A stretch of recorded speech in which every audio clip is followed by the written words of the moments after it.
শেখ মুজিবের ছবি বঙ্গভবন থেকে নামানো হয়েছে, সবচেয়ে গুরুত্বপূর্ণ কথাটি হচ্ছে তাকে জাতির পিতা কে বানিয়েছে? জাতির পিতা আপনি বানিয়েছেন, আমি বানিয়েছি, আমাদের ম্যান্ডেট দেওয়া হয়েছে।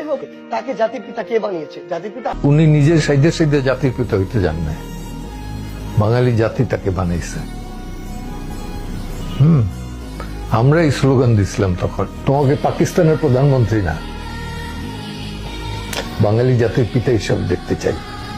আমরা বঙ্গবন্ধুর ডাকেই মুক্তিযুদ্ধ করছি। আমি কখনোই আওয়ামী লীগ করিনি, বঙ্গবন্ধুর রাজনীতিতে আমি কখনোই বিশ্বাসী ছিলাম না। কিন্তু এই কথা তো অকট্য সত্য যে বঙ্গবন্ধু 7ই মার্চে আমাদেরকে যুদ্ধের প্রস্তুতির কথা বলেছেন এবং আমরা 26 তারিখে আমরা স্বাধীনতা দিবস হিসেবে পালন করি। বঙ্গবন্ধু সেই দিন বলেছেন সর্বাত্মক যুদ্ধের নির্বিঘ্নে ঝাঁপিয়ে পড়ে। এটা অবশ্যই সত্য যে বঙ্গবন্ধুই এই জাতির নেতা।